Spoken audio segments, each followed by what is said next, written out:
Yo, we are here, man. What is up?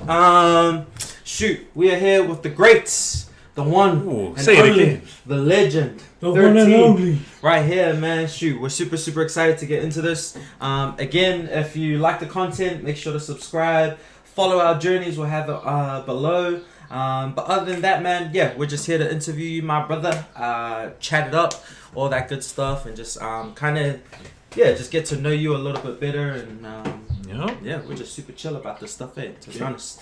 So, firstly, why don't you introduce yourself, brother, to everyone out there right now? Yo, what's up? Name is 13, aka KIDD KONRETE, aka Byron Meter. Yeah, I'm out here. Mean. And bro, tell us a little bit about your maybe just your dance history, bro. How'd you get into dance? Yep. What made you fall in love with it, etc. Cool. So way I started, super normal. I pretty much started college. Met my form class. There was this dude in the back of the class, real sketchy dude. Ended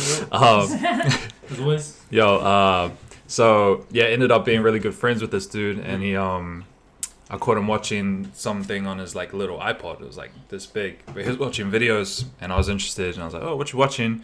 And it turned out to be footage from Redemption, just crump footage from Redemption, so a New Zealand event. And so I just questioned him. I was like, "Yo, what's that?" He said it was crump. He mentioned that his older brother was a crumper too, and that he was in the fam. And from then on, I was just interested in what this whole thing was. Yo. And yeah, that's pretty much how I started. Got to meet one of my good friends, Grayson Taiaroa, now 13X, but at the time was Young Mutiny, Yo. I believe.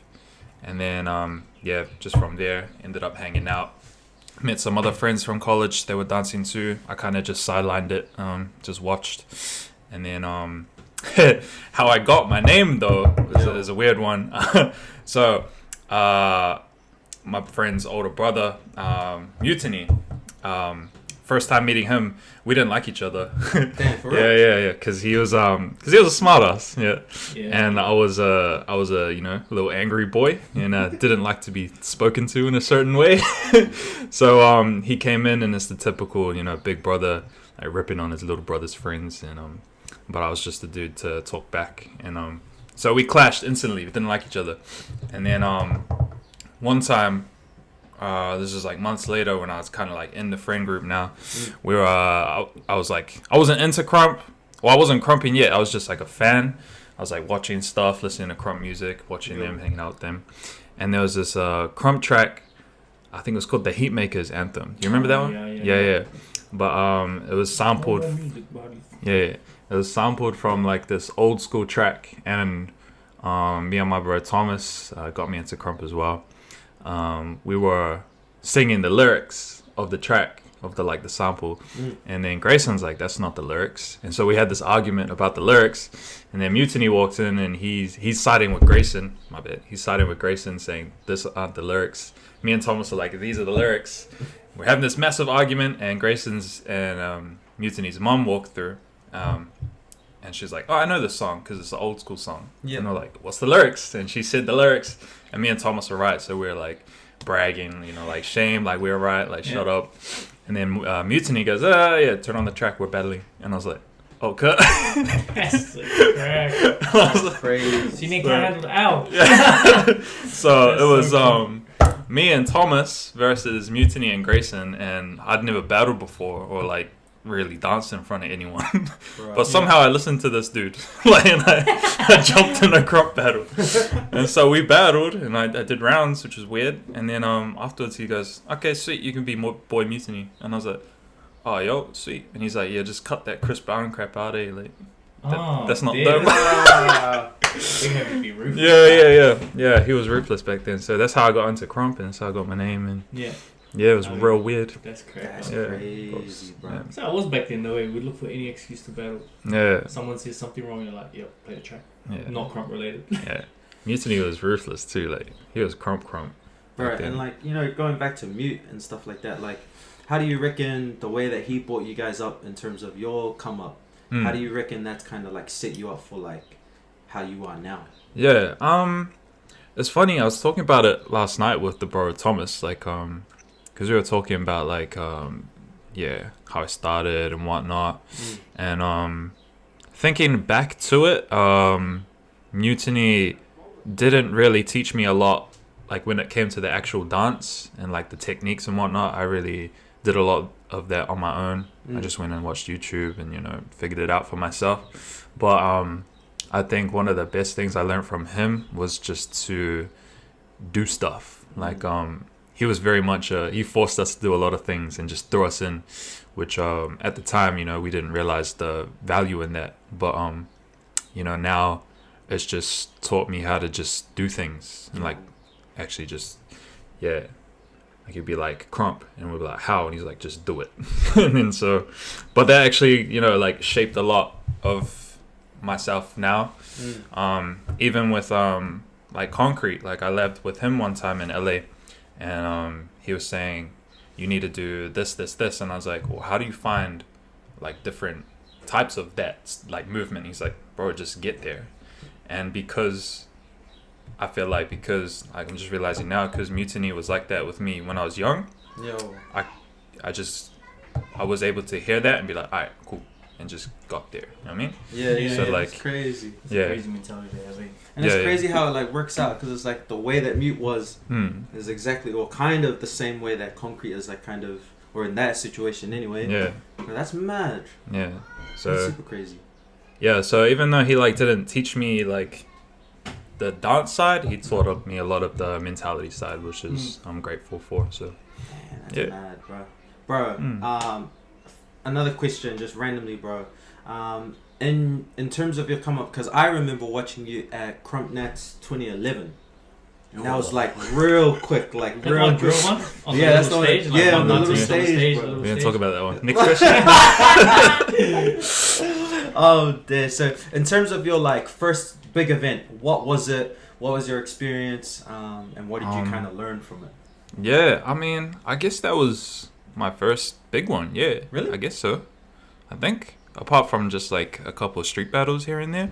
Yeah. Yeah, I think that Any might ones have in been. the Redemptions or? Nah. So my first event, like going to physically and watching, was Redemption Unleashed. Oh, really? Yeah. It was up on, For everyone who didn't know what redemption is, like, what's redemption? Redemption is like an OG Wally move event that used to pop off.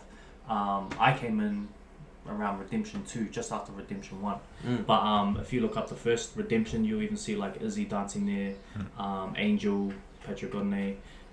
You'll see Monster, Jalante, OG Pioneer from Wellington, and like Yash, all them. I think it was one of the first big national events that New Zealand had, was the first Redemption, because heaps of people like Palmy, Wangers, Christchurch, and Auckland came down to it. So yeah, and then I think there was 3 Redemptions all up. Yeah. So there's a Redemption 2, and then there was a Redemption Unleashed, Redemption 3. Yeah. And that was your first one? Yeah, that's the first Crazy. one like I attended. Yeah, I didn't dance or nothing. But yeah, that's the one that Aiden won, right? Yeah. Omen, shout out Omen. Yeah, so that was the first one I watched. That was cool. That was super cool. And did you have your boy Mute name at this point? I actually don't know. I know I wasn't like dancing properly at the time, because I was pretty shy.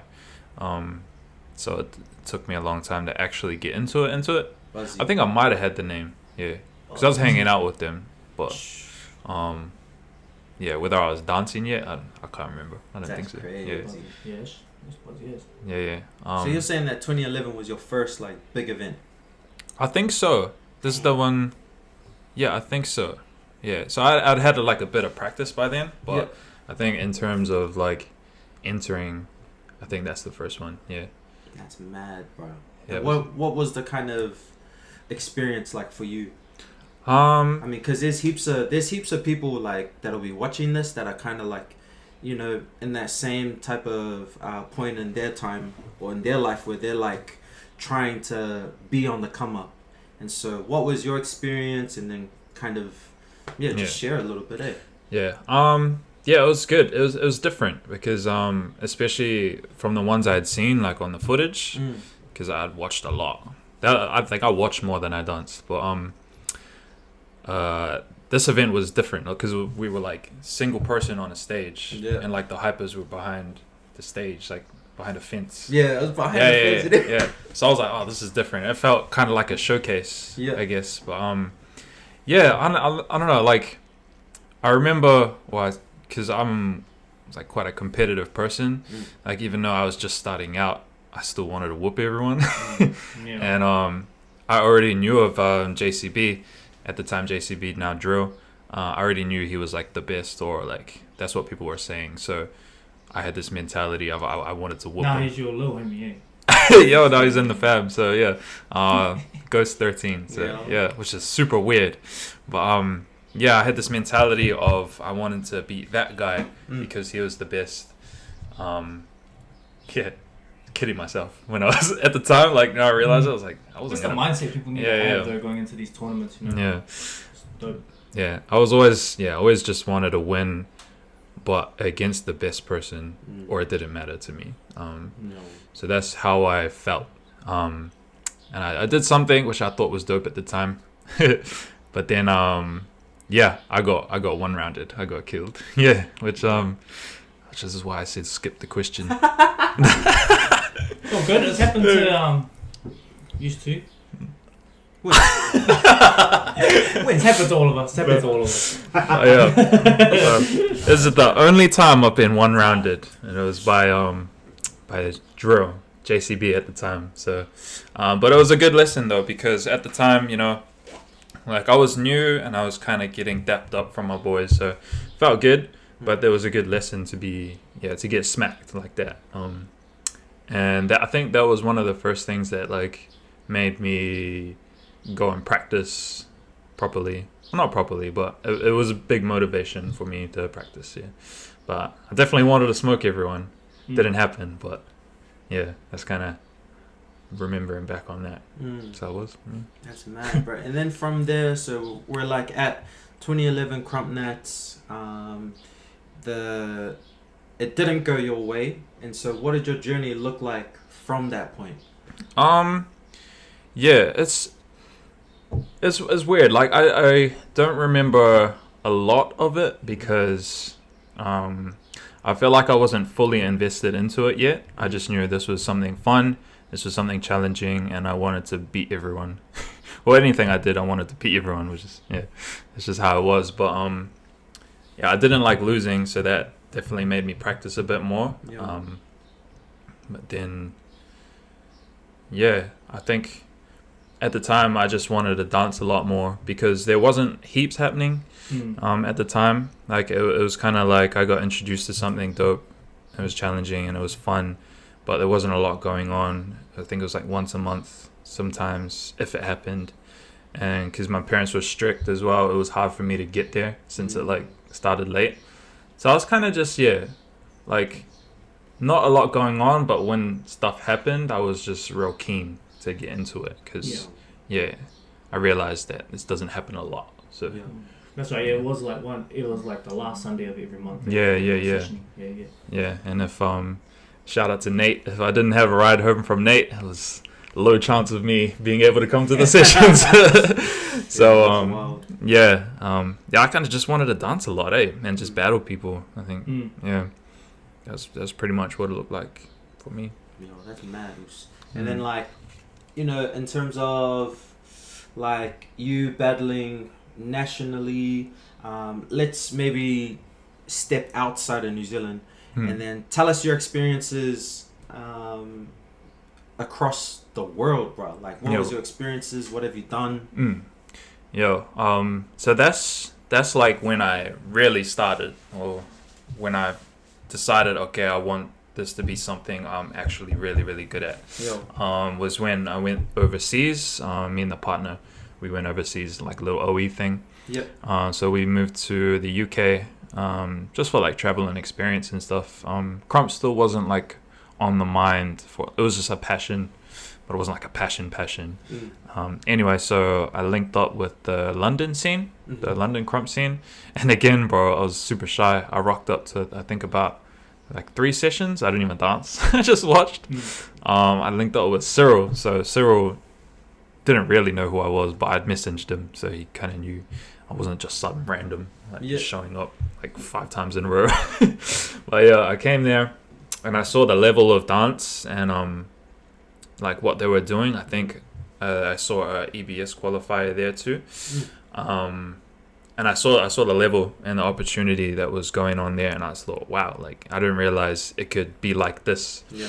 And I think that was like the switch that hit for me. I was like, okay, I want to do this. I want to get really good. I think just seeing the world a bit more just opened it up for me. So yeah, was really cool with Braze, one of the leaders in the UK. He looked after me. He's the man. Yeah, chilled with him a lot, learned from him, and just chilled with the scene. And I kind of just decided again, like same mentality. I wanted to like battle everyone and get really good, but like it was just a bit more amped because and then it led to this kind of journey of just wanting to just get into it. Just whoop. Yeah, bro. Because right now, what has been your best experience in Chrome? My best experience and why? It's tricky. There's heaps, but I think I'd have to give it to the Beast Camp event, the the Beast Camp USA World Champs. Bro, tell us, how did that go down for you? Let's explain this whole thing. Yo, because this is mad. Was whooping, bro. Right? It's epic, bro. So, Beast Camp Worlds came around. I actually tried to qualify for it twice and lost. Bro. Once, the one I lost to the homie Sav, he took me out in the qualifier. And then I went over to Australia and tried to qualify again. Lost to this fool. We're going to edit that out. But yeah, but I still wanted to go. I still wanted to go because, I don't know. Every time this guy goes to an event, I'll get super jealous if I'm not there. So it's the same with all of us. One of us goes somewhere where others who are like. When I saw KIDD KONRETE, I was like, saw these two at EBS without me. I was like, that was the same. Like when this dude went to EBS, I was like, I gotta go. Yeah. And I didn't qualify. Yeah, I tried to make it there, but I got super broke. We all made it to KOV as well. Bro, facts. We all made it to one of it, bro. Yes.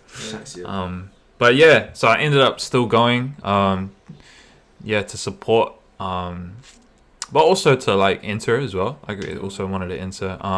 But actually I was struggling with money at the time, and actually my little brother helped me out to pay the flight as well, which is crazy. Little brother helping me with money, which is Shout out to little brother. Yeah. And I got there, and it's weird seeing like all your idols that you grew up watching, like.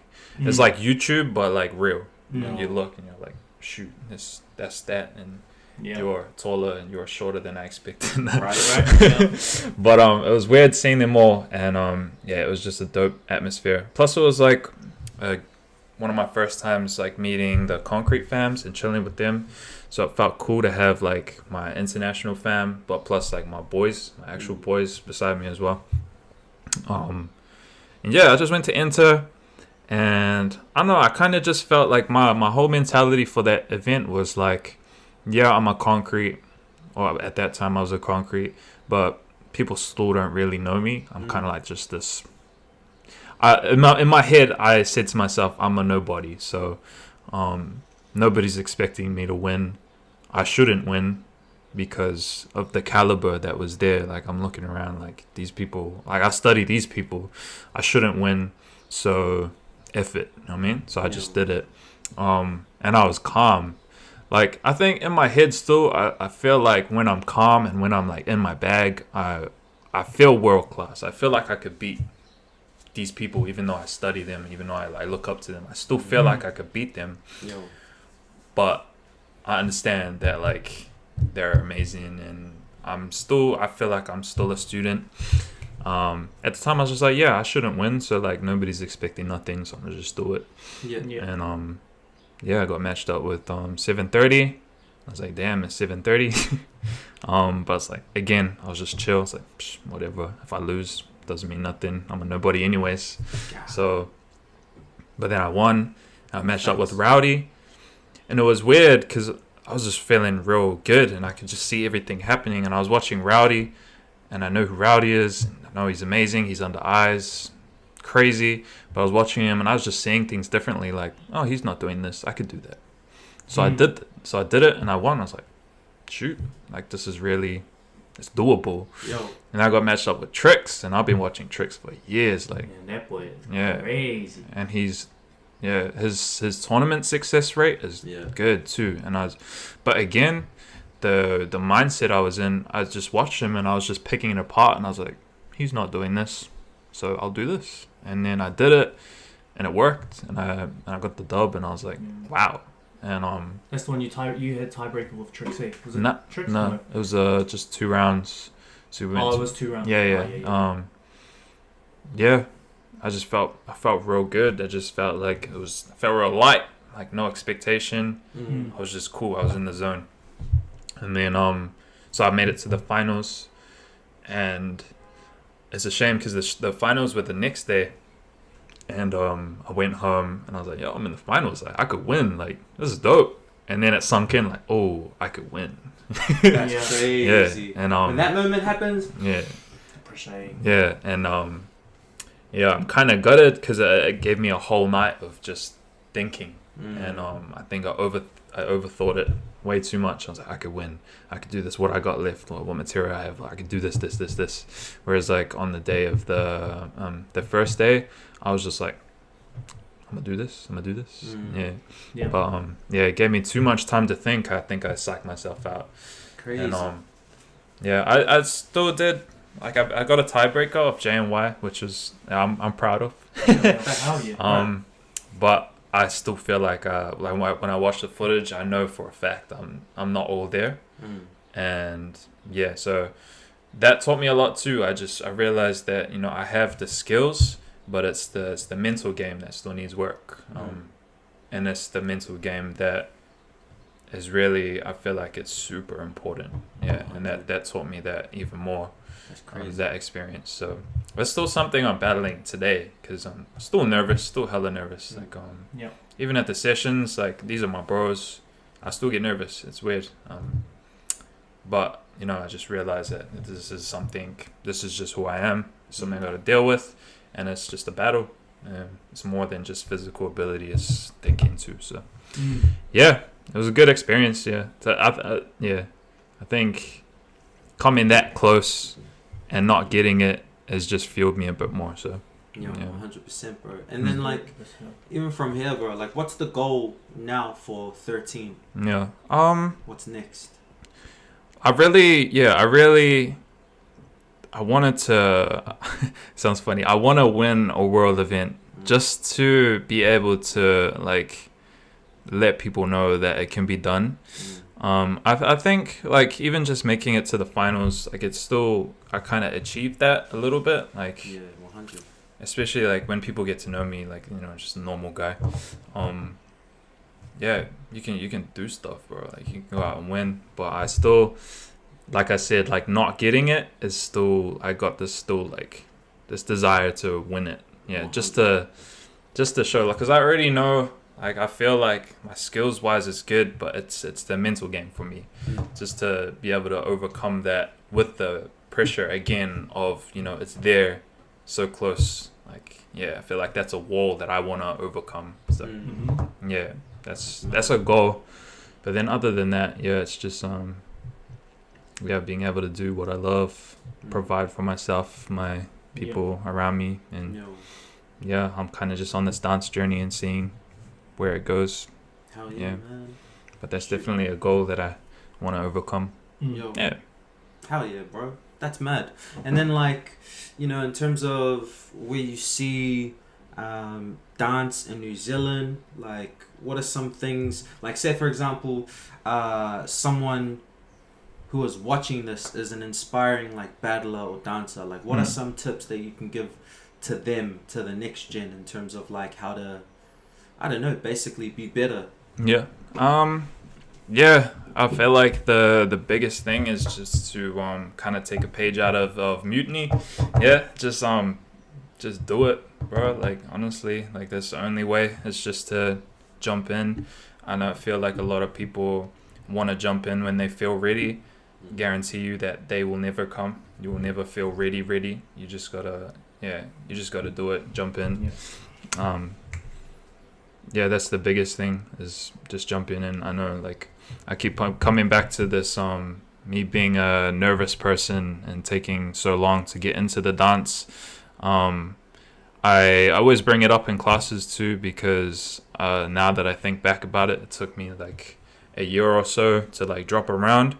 That's a year gone that I could be a year's worth better by now. So that's something I'd like to share with people, because, you know, being nervous is fine, but letting the nerves like take over is a big time waster. So